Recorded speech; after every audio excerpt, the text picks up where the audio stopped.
তো আজকে আমরা তোমাদের একটা ছোট্ট টপিক যেটা তোমাদের ক্লাসে করা হয়ে ওঠেনি। আশা করছি না যে ক্লাস আর পাবো, তার জন্য আমি ভিডিওটা করে পাঠাচ্ছি। সেকেন্ড অর্ডার পিডিই এর ক্লাসিফিকেশন। ওকে, মানে এই পিডিইটা অ্যাকচুয়ালি কি রিপ্রেজেন্ট করবে? Second order PD classification. Classification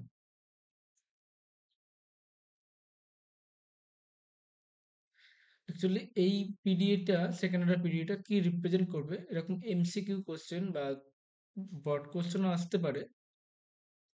তার কিছু আমরা কোশ্চেন ডিসকাস করব।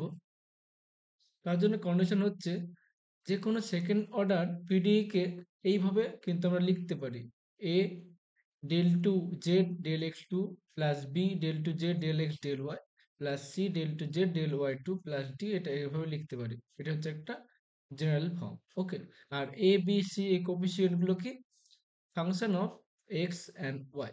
ওকে, তো এর জন্য কিছু যে ফর্মুলাটা আছে যে বা আমাদের যে কন্ডিশন আছে সেটা হচ্ছে তিনটে আছে, তিন রকম। প্রথম হচ্ছে যে বি স্কোয়ার, শুধুমাত্র এই তিনটে নিয়ে কাজ আমাদের। B square minus four ac, discriminant হিসাবে যেটা আমরা চিনি ওই রকম টাইপ সেটি। B square minus four ac equal to যদি জিরো হয় সেটা হবে আমাদের parabola. Parabola.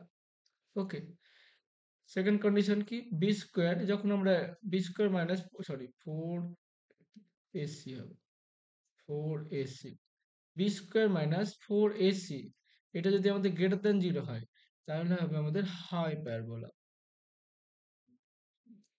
Hyperbola. Okay, third condition, when b square minus 4ac less than 0, sorry parabola না, অ্যাকচুয়ালি প্যারাবোলিক বলা হয়। হ্যাঁ, প্যারাবোলিক, প্যারাবোলিক বলা হয়, এটাকে বলা হাইপারবোলিক। কারণ এদের থ্রি ডাইমেনশন, টু ডাইমেনশনে প্যারাবোলা হয়, থ্রি ডাইমেনশনে প্যারাবোলিক বলা হয়। প্যারাবোলিক, এটাকে বলবো হাইপারবোলিক। হাইপারবোলিক। আর এই কেসে বলবো আমরা ইলিপ্টিক। ইলিপ্টিক। ওকে, তো এই তিনটে কন্ডিশন শুধু মনে রাখলে কিন্তু কোশ্চেন গুলো পারফেক্ট। সো আমি বেশ কয়েকটা কোশ্চেন আমরা ডিসকাস করব, তাহলে তোমাদের কাছে আর ইজি হবে। কোনো একটা পয়েন্ট বলে দেবে আমাদের, আচ্ছা আমরা কোশ্চেন সলভ করতে করতে সেগুলো বলবো। কোশ্চেন নাম্বার ওয়ান, আমি কিছু কোশ্চেন কিন্তু তোমাদের পিডিএফ করে দিয়েছি, সেগুলো কিন্তু পারলে অবশ্যই দেখে নেবে। খুব সহজে কিন্তু এখান থেকে নাম্বার তোলা যায়। তো আমাদের প্রথম একটা কোশ্চেন আমরা নিয়ে নিচ্ছি। Two x y del two z del x two minus x square plus y del two z del y two minus y x plus y z equals to zero at minus one ওয়ানে। Classification করতে বলেছে। ওকে, classification. Classification of এত, মানে actually এই পিডিটা কি represent করবে সেটা আমাদের বের করতে হবে। তাহলে আমরা সলিউশন দিকে এগোবো। তাহলে এখানে কম্পেয়ার করো, তাহলে এইভাবে প্রথমের সঙ্গে যদি কম্পেয়ার করি তাহলে কত হবে? এ সমান কত হবে? এটা। আর বি সমান জিরো আর সি সমান পেয়ে যাবো আমরা এটা। ওকে, তাহলে আমরা যদি কম্পেয়ার করি,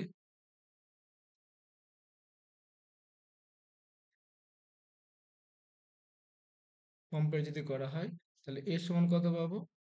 এ সমান পাবো আমরা টু এক্স ওয়াই। বি সমান কত পাবো? বি সমান আমরা জিরো পেয়ে যাব। আর সি সমান কত পাবো?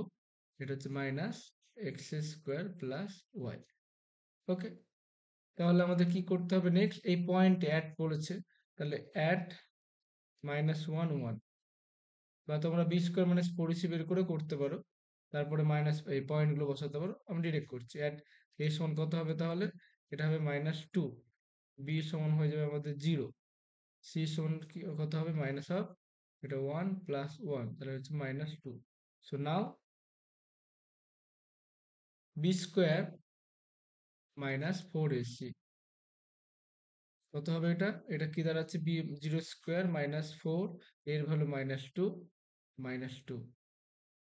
তাহলে এটা কত হচ্ছে আমাদের? এটা হচ্ছে minus sixteen, so less than 0. Therefore the given PD represent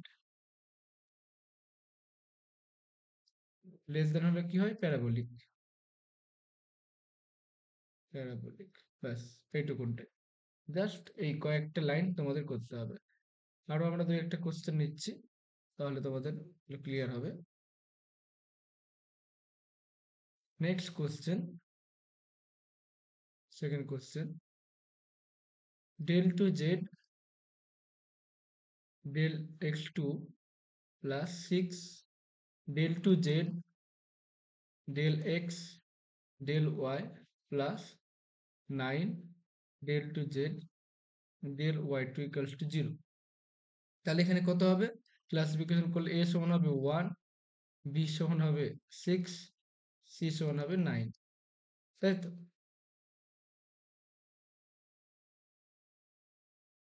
c সমান হয়ে যাবে আমাদের 9। তাহলে কি পাচ্ছি আমরা, b স্কোয়ার মাইনাস 4ac হবে, so b square minus 4ac, so 6 square minus 4 into 1 into 9, 36 minus 36, sorry 36 minus 36 equals to 0। তাহলে ইকুয়ালস টু 0 হলে কি হবে, তো প্যারাবোলিক। নেক্সট আমরা আরেকটা কোশ্চেন ডিসকাস করব।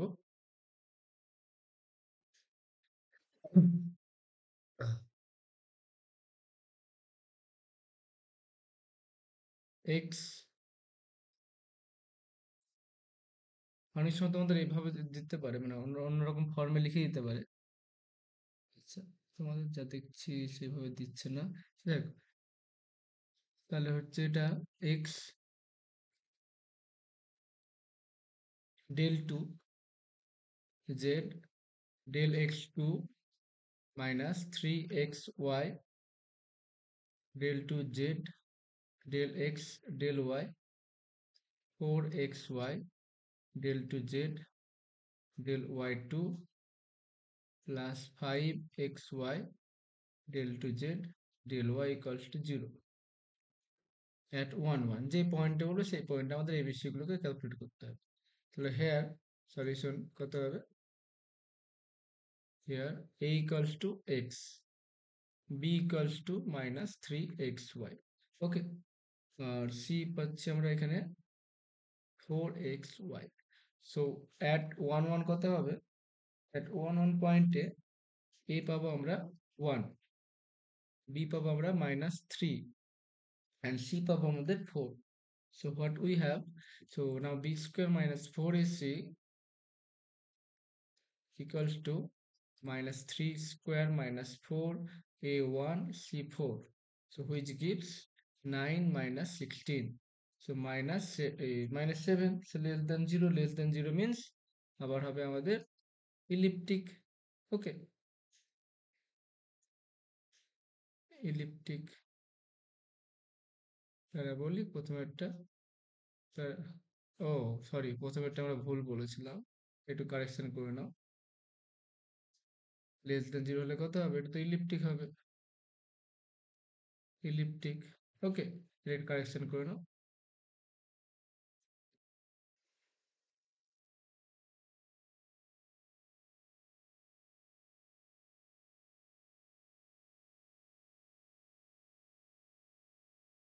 তাহলে এটা ঠিক আছে, লেস দেন 0 হলে আমাদের ইলিপ্টিক, ইকুয়ালস টু 0 হলে প্যারাবোলিক, আর গ্রেটার দেন 0 হলে হাইপারবোলিক। ওকে, তো এখনকার জন্য এতটাই। আর যদি এরপর যদি কোনো ডাউট থাকে অবশ্যই আমার ক্লাসে জিজ্ঞাসা করবে। সো থ্যাংক ইউ, সময় থাকলে দেখে নিও, তোমাদের ভালো হবে।